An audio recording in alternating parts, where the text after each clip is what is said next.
میرا دل بدل دے، میرا دل بدل دے،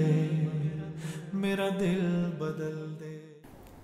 بسم اللہ الرحمن الرحیم۔ امام بخاری رحمۃ اللہ علیہ نے اپنی مشہور کتاب بخاری شریف میں ایک حدیث نقل کی ہے۔ حضرت مسور بن مخرمہ رضی اللہ تعالیٰ عنہ جو صحابی رسول ہیں، وہ فرماتے ہیں کہ جب حضرت عمر رضی اللہ تعالیٰ عنہ کو خنجر مارا گیا، آپ زخمی ہو گئے، 5 دن اسی حالت میں آپ رہے، تو خنجر لگنے کے بعد جو 5 دن حضرت عمر رضی اللہ تعالیٰ عنہ نے گزارے، ان 5 دنوں میں آپ بہت زیادہ غمگین، بہت زیادہ گھبرائے ہوئے اور بہت زیادہ پریشان رہتے تھے۔ تو ایک دن حضرت عبداللہ ابن عباس رضی اللہ تعالیٰ عنہ حضرت عمر رضی اللہ تعالیٰ عنہ کے پاس تشریف لائے اور ان کو مخاطب کر کے فرمایا، اے امیر المومنین، آپ کیوں پریشان ہیں؟ آپ تو اللہ کے نبی کے صحابی ہیں، آپ نے اللہ کے نبی کے ساتھ ساری زندگی گزاری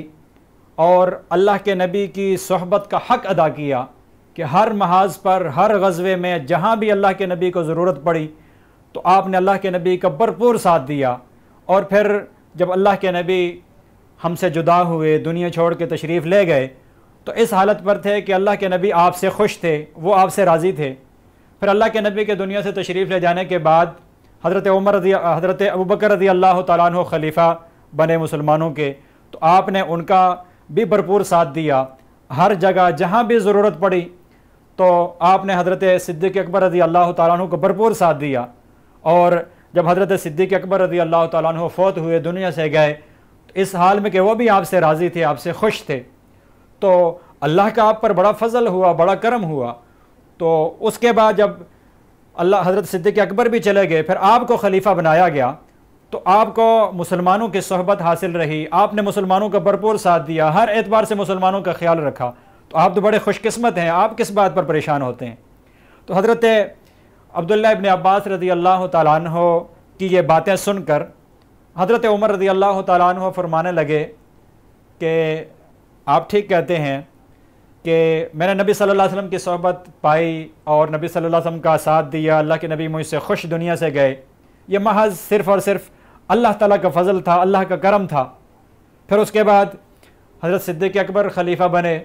تو ان کا بھی ساتھ دیا اور وہ بھی مجھ سے خوش دنیا سے گئے، یہ بھی اللہ کا فضل اور احسان تھا جس پر میں اللہ کا شکر کرتا ہوں۔ اور اس کے بعد مجھے خلیفہ بنایا گیا، تو میری جو ابھی پریشانی ہے، اس پریشانی کی اصل وجہ یہ ہے کہ مجھے تم مسلمانوں کے اوپر خلیفہ بنایا گیا تھا، تو آیا میں نے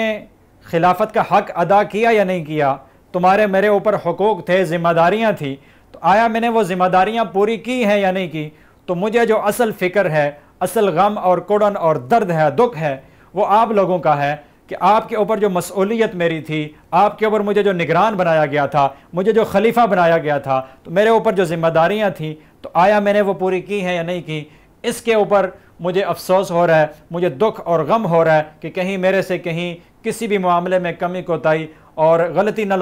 نہ ہو گئی ہو۔ اور پھر حضرت عمر رضی اللہ تعالیٰ عنہ نے فرمایا کہ اللہ کی قسم، اگر مجھے ساری دنیا کا خزانہ دے کر بھی ساری دنیا کو سونے سے بھر دیا جائے اور وہ سارا سونا اللہ کے راستے میں دے کر، اللہ کے راستے میں وقف کر کے، مجھے ان ذمہ داریوں میں جو کوتاہیاں مجھ سے ہوئیں تو ان کا اگر یہ متبادل ہو سکے، ان کا بدل ہو سکے اور میری ان کوتاہیوں کو معاف کر دیا جاتا تو میں ضرور ایسا کر لیتا۔ تو یہ حضرت عمر رضی اللہ تعالیٰ عنہ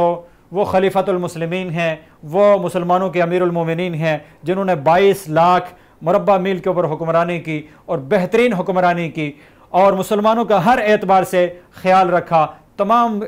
مسلمانوں کے حقوق کی پاسداری کی، ان کا خیال رکھا، ان کا لحاظ رکھا، اور یہ فرمایا کہ اگر فرات دریا کے کنارے کوئی کتا بھی پیاسا اور بھوکا مر جاتا ہے تو اس کا بھی جو باز پرس ہوگی، اس کی جو پوچھ ہوگی اور وہ عمر سے ہوگی۔ یہ بات ارشاد فرمانے کے باوجود پھر بھی ان کو اتنی فکر، اتنا غم تھا۔ آج ہم سوچیں، بالخصوص ہمارے حکمران سوچیں کہ انہیں اپنی عوام کی کتنی فکر ہے، اپنی رعایا کی کتنی فکر ہے، رعایا بھوکوں سے مر رہی ہے اور کھانے پینے تک ان کے پاس نہیں ہے، ان کے پاس بنیادی سہولیات تک نہیں ہیں، اور ہمارے حکمران طبقہ جتنا بھی ہے وہ سارا عیاشیوں کے اندر زندگی گزار رہا ہے،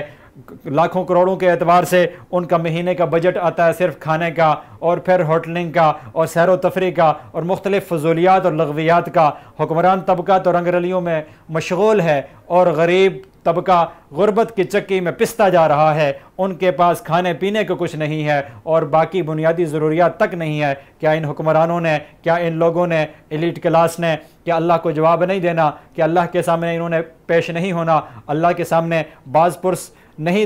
ہوگی ان کی؟ ضرور ہوگی، ضرور ہوگی۔ اس لیے ہم تمام مسلمانوں کو اور بالخصوص جتنے بھی مسلمان حکمران ہیں، پوری دنیا کے مسلم ممالک کے حکمران ہیں، ان کو چاہیے کہ وہ حضرت عمر رضی اللہ تعالیٰ عنہ کی سوانح حیات کو مطالعہ کریں اور ان کو اپنے لیے رول ماڈل اور آئیڈیل بنائیں، اور جیسی حکومت حضرت عمر رضی اللہ تعالیٰ عنہ نے کی ان کے نقش قدم پہ چلتے ہوئے ویسی ہی حکمرانی کرنے کی کوشش کریں اور اپنی رعایا کا ہر اعتبار سے خیال رکھنے کی کوشش کریں۔ اللہ رب العزت تمام مسلمانوں کو حضرت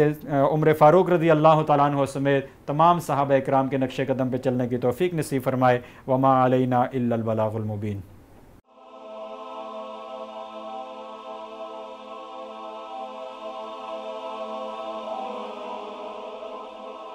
ایمان